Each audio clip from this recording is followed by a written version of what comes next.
Depuis le déploiement des contingents de la Force régionale de la Communauté d'Afrique de l'Est EAC dans le petit nord de la province du Nord Kivu au mois de février 2023, il y a eu très peu d'affrontements directs entre les forces armées de la République démocratique du Congo et le mouvement du 23 mars M23. Mais cela ne veut pas dire que le conflit est à l'arrêt. Désormais, l'essentiel des combats a lieu entre les rebelles du M23 et d'autres groupes armés. Pourquoi ce choix tactique? Bonjour et bienvenue dans ce 31e épisode de la saison 3 de Ponajek, capsule audio du groupe d'études sur le Congo et d'Ebouteli, Institut congolais de recherche sur la politique, la gouvernance et la violence, qui tente chaque semaine d'éclairer un sujet d'actualité en RDC. Je suis Henri Pacifique Mayala, coordonnateur du baromètre sécuritaire du Kivu, KST.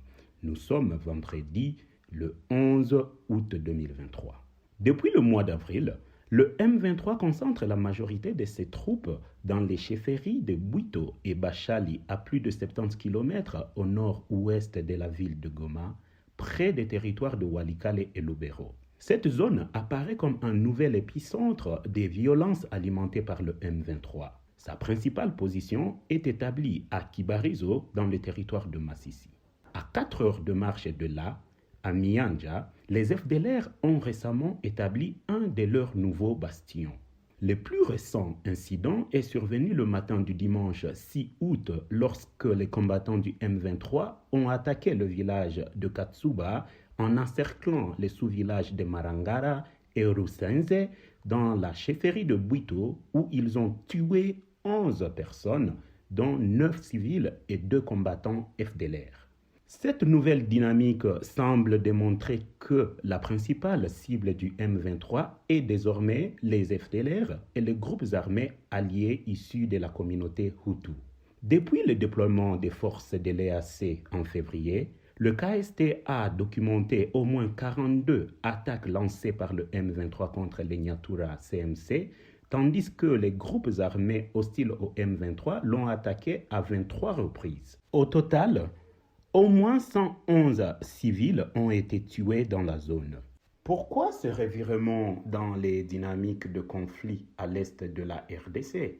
Alors que les confrontations directes entre les FARDC et le M23 sont très peu envisageables, au moins pour l'instant, du fait de l'interposition de la force régionale de l'EAC, le conflit semble se poursuivre entre groupes armés. Ceci interpelle sur la pertinence du mandat et l'efficacité des forces de l'EAC dans la résolution de ce conflit. Il est possible que le M23 mène cette campagne contre les FDLR et ses alliés à la demande de son parrain rwandais.